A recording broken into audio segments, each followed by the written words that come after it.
irony. It's a lovely story to share. I think really importantly, and the Honourable Lady raises the question of those who worked and served alongside our armed forces or in other areas. Those two schemes, incredibly generous schemes, ARAP and ACRS, are there precisely to be able to provide the opportunity for those who wish to apply who are eligible to come and have safe harbour in the UK.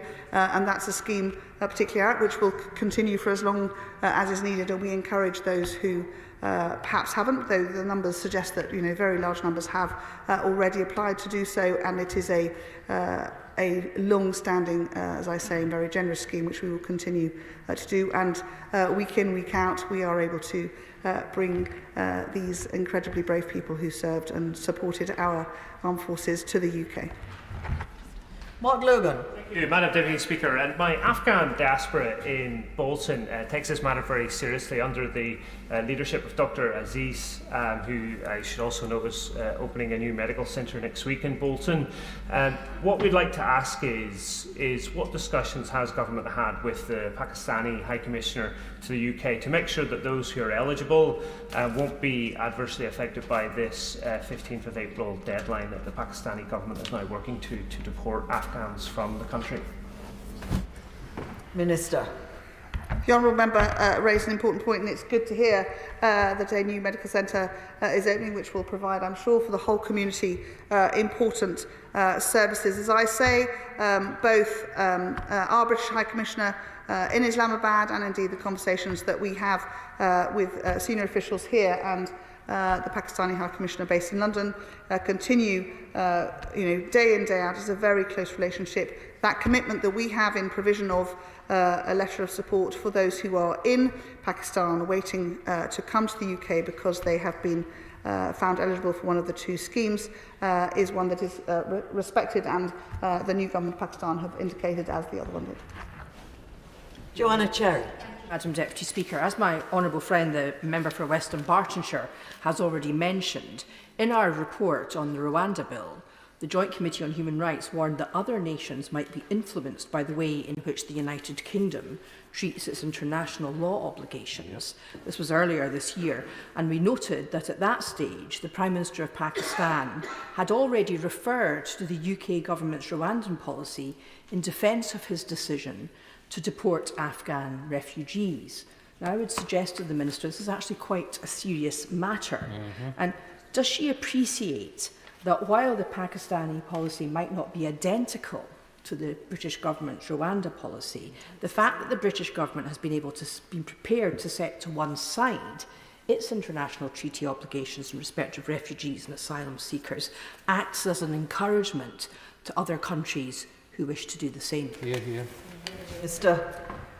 Madam Deputy, as I say, I would not compare what we consider Rwanda a safe country for those who would be ineligible for asylum here to be compared to Afghanistan. But really importantly, those Afghan refugees who are eligible to come under one of our two incredibly generous, very broad schemes have that layer of protection until such time as they get here through the High Commission and that relationship that we have with the government of Pakistan, who are very clear that they would not look to deport any of those eligible Afghan refugees to come to the UK. Gary Sambrook. Thank you very much, Madam Deputy Speaker. Can my right honourable friend the Minister explain the assessment which has been made of the adequacy of the humanitarian assistance available to those at the Pakistan and Afghanistan border? Minister. The honourable member raises an important point, and I think just to highlight that in terms of our UK commitment, we obviously continue to be one of the largest donors to Afghanistan on a number of humanitarian areas, 113 million in aid last year. And whilst not wishing to speak out of turn because the Development Minister isn't here, he's been in Paris working on an Ethiopian peace package, we hope to be able to invest something near £150 million in the coming financial year in support of those humanitarian challenges for Afghanistan. Dan Jarvis. Thank you, Madam Deputy Speaker. It's possible, indeed likely, that some of the Afghans in Pakistan are those whose ARAP application is currently being reassessed by the MOD. The outgoing Minister for the Armed Forces, and we heard from him just a moment ago, updated the House on this just recently, and I'm due a response to a written question on the progress of this from the Ministry of Defence today. Now, it's good to see the Minister from the Ministry of Defence sat with the Minister, but given the urgency of this matter, can I ask her to give an assurance that her department is working very closely with his department to ensure that where there are potential Arab entitled people in Pakistan, their applications are being reassessed as quickly as possible? Thank you. Minister. The honourable gentleman raises an important point, and I am comfortable in committing to him that he will receive the reply he hopes to have by the close of play, and that he's absolutely right. We are, the FCDO and the MOD are working hand in glove. The teams are incredibly well joined up, and they are, I mean, to give them a gentle shout out, because they work tirelessly to make sure that everyone's application is properly scrutinised, and as I say, these schemes are very generous, and we will continue to run them until such time we'll be able to bring all of those eligible back to the UK for safety. Alison Thewlis. Thank you, Madam Deputy Speaker. Madam Deputy Speaker, it is absolutely ludicrous that after 3 years since the fall of Afghanistan, that we are still talking about people that the UK government has left behind. Absolutely appalling and incompetent that those that supported UK ambitions in Afghanistan have been so woefully neglected. Hear, hear. Can she tell me exactly how many people exactly are waiting for the UK government to get their act together and process their ACRS and their Arab applications? Hear, hear, hear. Minister. Thank you, Madam Deputy Speaker.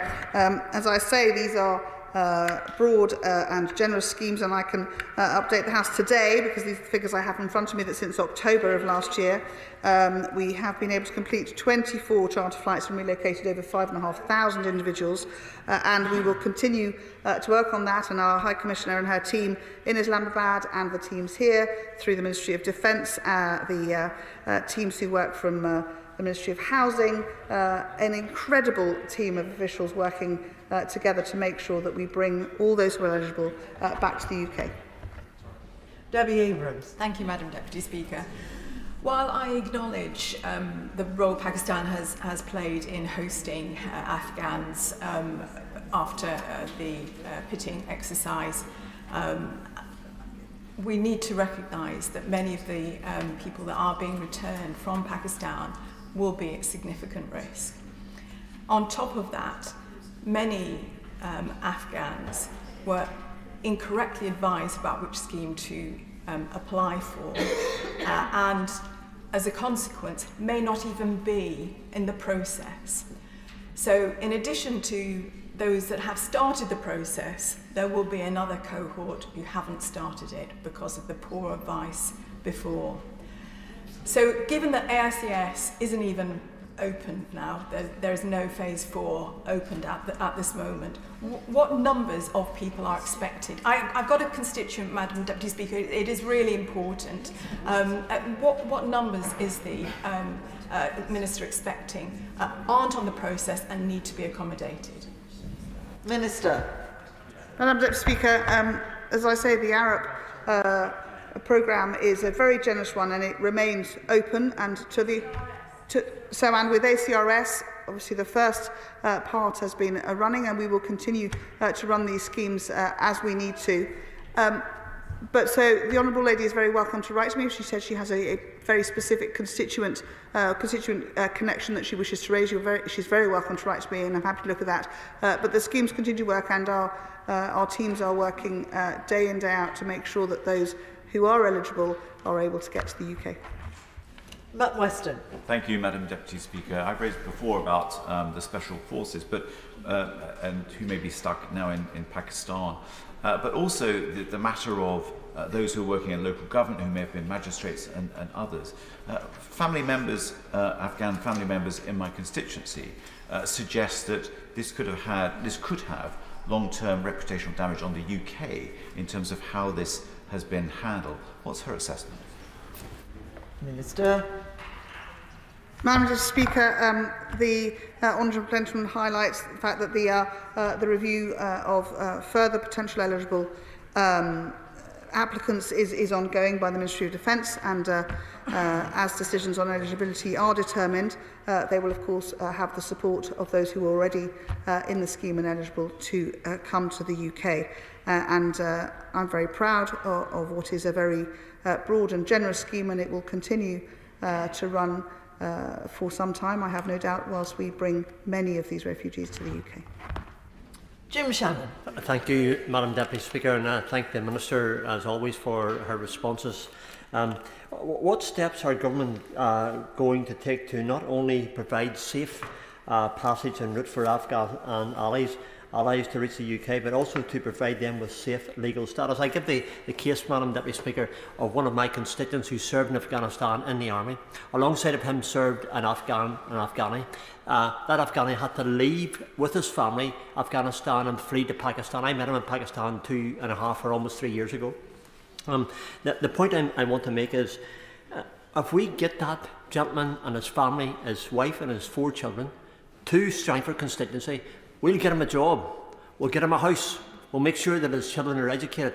What we need, Minister, is a visa to ensure that he gets here. And if you can do that, if you can process his application, if the Minister can process his application correctly, then the good people of Strangford will do the rest. Minister. Mr. Speaker, I think and I'm sure you have absolute confidence that the communities of Strangford will wrap their arms around those refugees that come to the UK. And if there is a particular issue, the Ombudsman is very welcome to write to me, but I know that the British High Commission in Islamabad are working constantly with those there who are eligible to do that paperwork, which is quite extensive, and there are a lot of them. But if there is a particular case and he'd like to raise it with me, I'd be very happy to discuss it.